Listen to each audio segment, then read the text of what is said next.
Hello everyone, welcome back to our channel 24/7 CA zone. आशा है कि आप सभी लोग अच्छे होंगे और अपनी तैयारी अच्छे से कर रहे होंगे। तो आज का जो टॉपिक हम करवाएंगे कवर वो होगा कम्युनिकेटिव इंग्लिश में आपका क्रिटिकल थिंकिंग। तो ये आपकी कम्युनिकेटिव इंग्लिश में बहुत इम्पॉर्टेंट टॉपिक है। तो इस वीडियो में हम बात करेंगे कि क्रिटिकल थिंकिंग क्या होती है और ये हमारे कम्युनिकेटिव इंग्लिश में क्यों इम्पॉर्टेंट है। तो स्टार्ट करते हैं आज का सेशन।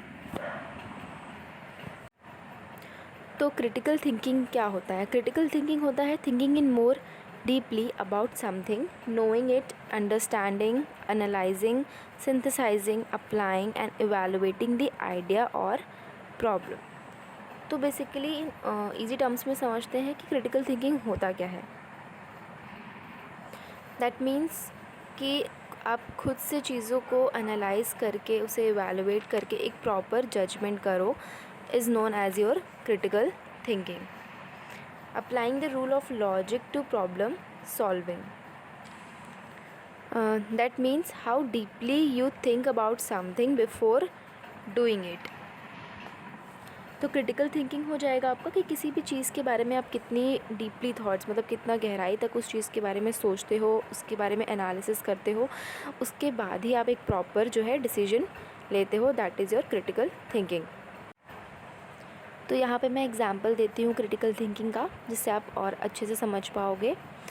तो आपका 12th हो गया है, उसके बाद आपको चूज़ करना है कि आपको आगे करना क्या है। तो आपने पहले से सेट करके रखा होगा कि हाँ भाई मुझे 12th के बाद जो स्ट्रीम है उसके हिसाब से आगे आपने सोचा होगा।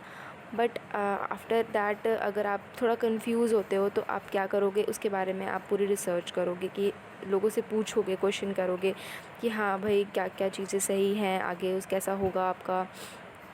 आप उनसे एक रिव्यू टाइप में लोगे, उसके बाद प्रॉपर एनालिसिस करोगे अपनी उस प्रॉपर फील्ड में, उसके बाद ही आप अप्लाई करोगे अपने लाइफ में वो डिसीजन। अपनी लाइफ में मतलब वो चीज़ अप्लाई करोगे, उसके बाद ही आप एक प्रॉपर डिसीजन लोगे अपने करियर के लिए।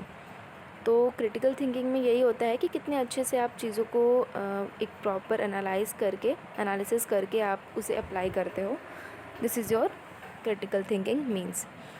सपोज़ आपको एक फ़ोन लेना है तो आप उसके बारे में पूरा रिसर्च करते हो कि उसमें क्या क्या फ़ीचर्स हैं, और लोगों से पूछते हो, रिव्यूज़ भी देखते हो ऑनलाइन, उसके बाद ही आप प्रॉपर बाय करते हो। तो एक प्रॉपर डिसीजन लेने से पहले आप उसके बाद आप पूरा प्रॉपर एनालिसिस करते हो उस चीज़ के बारे में अच्छे से, देन उसके बाद ही उसे इम्प्लीमेंट करते हो। है किसी भी चीज़ को अप्लाई करने से पहले एक नॉलेज बहुत ज़रूरी है, उसके लिए एक अंडरस्टैंडिंग होनी बहुत ज़रूरी है। आप उसके बाद ही वो चीज़ इम्प्लीमेंट करोगे अपने ऊपर। तो ये हमारा क्रिटिकल थिंकिंग हो जाएगा। अब उसके बाद देखते हैं कि स्टेप्स क्या होते हैं क्रिटिकल थिंकिंग के। अब स्टेप्स भी बहुत ज़रूरी हैं क्रिटिकल थिंकिंग में, जिसे आप 1 बाय 1 जो है फॉलो करोगे इन क्रिटिकल थिंकिंग।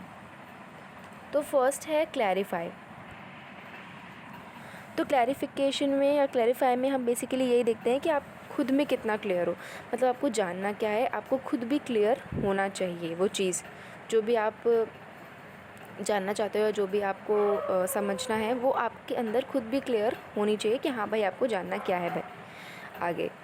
तो आपका ये क्लैरिफिकेशन हो जाएगा। उसके बाद question is very important in critical thinking. जितना आप पूछोगे उतना ही आपकी क्रिटिकल थिंकिंग जो है इम्पैक्ट करेगी। और क्रिटिकल थिंकिंग में ऐसा होता है कि जितना क्वेश्चंस आप पूछो, as much as you want, उतनी आपकी क्रिटिकल थिंकिंग जो है वो बेटर होगी। तो क्रिटिकल थिंकिंग में क्वेश्चन आर वेरी इम्पॉर्टेंट। उसके बाद आइडेंटिफाई। आप जो है चीज़ें आइडेंटिफाई करोगे, देन आप एनालिसिस करो। उसके बाद आप एनालिसिस करोगे इन डिटेल उन सारी चीज़ों को। देन आफ्टर दैट इवैल्यूएट में आप from starting to the end सारी चीज़ों को अच्छे से इवैल्यूएट करोगे। आफ्टर इट फिर आप जो है लास्ट आपका क्रिएट में आप द फाइनल डिसीजन जो है वो लोगे। तो ये सारे स्टेप्स बहुत ही इंपॉर्टेंट है क्रिटिकल थिंकिंग में। में आपको डिटेल में मेंशन करना है अपने आंसर्स में, हर एक चीज़ को आप पर्टिकुलरली जो है मेंशन करिएगा, विच इज़ वेरी इंपॉर्टेंट। उसके बाद नेक्स्ट देखते हैं। तो यहाँ पे स्किल्स ऑफ क्रिटिकल थिंकिंग में आपकी आएंगे problem solving, good communicator, creative, open minded, organised, knowledgeable, mentally active, good decision maker, self aware, remain curious and good decision maker. तो उसमें सबसे पहले है प्रॉब्लम सॉल्विंग। तो प्रॉब्लम सॉल्विंग में आप आइडेंटिफाई करते हो प्रॉब्लम और उसका कॉज और इफेक्ट देखते हो, उसके बाद एक सॉल्यूशन जो है आप फाइंड आउट करते हो। तो this is under your problem solving. उसके बाद गुड कम्युनिकेटर, गुड कम्युनिकेशन भी बहुत ही इंपॉर्टेंट है। उसके बाद क्रिएटिविटी भी होना बहुत ज़रूरी है। उसके बाद है ओपन माइंडेड, जो आपके थॉट्स हैं वो लिमिटेड ना हो, नैरो माइंडेड ना हो, वो जो है ब्रॉड होने चाहिए। देन उसके बाद ऑर्गेनाइज्ड होना भी बहुत ज़रूरी है। जितने आप ऑर्गेनाइज्ड रहोगे उतना आपके लिए अच्छा होगा। नॉलेज बहुत ज़रूरी है। विदाउट नॉलेज आप किसी भी चीज़ को जो है उसके बारे में जो है नहीं सोच सकते। तो नॉलेज होना बहुत ज़रूरी है। जब आपको पूरी प्रॉपर नॉलेज होगी देन आप उसके बाद उस चीज़ के आगे कैरी फॉरवर्ड कर सकते हो। तो नॉलेजेबल होना बहुत ज़रूरी है। उसके बाद मेंटली एक्टिव होना भी बहुत इंपॉर्टेंट है। उसके बाद एक गुड डिसीजन मेकर भी होना चाहिए, विच is very important in your critical thinking. जितना आपके डिसीजन जो है इफ़ेक्टिव होंगे उतना आपके क्रिटिकल थिंकिंग में वो चीज़ इम्पैक्ट करेगी। उसके बाद सेल्फ़ अवेयर होना भी बहुत इंपॉर्टेंट है। जितना अगर आप अपने में सेल्फ़ अवेयर रहोगे तभी आप आगे चीज़ों को फॉलो अप कर पाओगे। तो self awareness is very important. Remain curious means जो आपको हमेशा जो है जानने की इच्छा रहती है, आपके मन में क्वेश्चंस रहते हैं उस चीज़ के बारे में, जो भी चीज़ आप जानना चाहते हो। जितना आपके क्वेश्चंस रहेंगे, मैंने ये चीज़ आगे पहले भी बताई थी कि questions are very important in your critical thinking. तो जितना आप पूछोगे उतनी आपकी जो है थिंकिंग है वो बेटर होगी। तो क्यूरियोसिटी इज़ वेरी इम्पॉर्टेंट। जितना आपकी क्यूरियोसिटी से आपकी इम्पैक्ट करता है आपकी थिंकिंग में। उसके बाद लास्ट है अडेप्टेबल। दैट मीन्स आप जो जितने भी नए चेंजेस हैं, जो भी सिचुएशन है उसके हिसाब से अपने आप को अडेप्ट कर लेते हो। जितना आप फ्लेक्सिबल होगे उतना आपकी क्रिटिकल थिंकिंग में इम्पॉर्टेंट होगा। तो अडेप्टेबल होना भी बहुत ज़रूरी है। उसके बाद ये सारी स्किल्स हैं क्रिटिकल थिंकिंग की, आपको इन सबको डिटेल में एक्सप्लेन करना है। तो ये सारी चीज़ें आपको डिटेल में एक्सप्लेन करना है और आप इन सारी एक एक पॉइंट्स को आपको डिटेल में लिखना है। तो जो एक क्रिटिकल थिंकर होता है वो कोई भी चीज़ करने से पहले थिंक बिफोर एक्ट, मतलब कोई भी चीज़ करने से पहले वो सोचता है, उसके बाद ही वो चीज़ अप्लाई करता है। और वो ओपन माइंडेड होता है, एज़ मैंने आपको बताया ही वो ओपन माइंडेड है। और वो अवॉइड करता है इमोशनलिज़म, मतलब किसी भी तरह के इमोशंस में वो नहीं आता है। वो अपने मतलब जो थिंकिंग रखता है वो लॉजिकल रखता है। इमोशंस में ये नहीं है कि इमोशंस के हिसाब से वो अपने आप को जो है मोल्ड कर ले, ऐसा बिल्कुल भी नहीं होता है। इमोशन अवॉइड करता है वो। और जो क्रिटिकल थिंकर होता है वो चैलेंजेस के लिए रेडी रहता है, मतलब अपनी लाइफ में हमेशा चैलेंजेस के लिए रेडी रहता है। जो प्रॉब्लम होती है उसको एक्साइटिंग चैलेंजेस वो एक्सेप्ट करता है, उस प्रॉब्लम से भागता नहीं है बिल्कुल भी, ना ही वो ऐसा सोचता है कि ये प्रॉब्लम क्यों आ गई है और मैं इसे कैसे फेस करूँगा। तो विच इज़ वेरी इंपॉर्टेंट। और एविडेंस यूज़ करता है to make a final judgement. बिना एविडेंस के वो किसी भी तरह का जो है जजमेंट नहीं क्रिएट करता है। और दूसरों के आइडियाज़ में वो बहुत ही इंटरेस्टेड रहता है। जो क्रिटिकल थिंकर होता है वो दूसरों के आइडियाज़ में बहुत इंटरेस्टेड रहता है। ऐसा नहीं है कि अपनी ओपिनियन ही वो लेकर चले, वो दूसरों की जो थिंकिंग होती है, जो थॉट्स होते हैं उसमें बहुत ही इंटरेस्टेड होता है।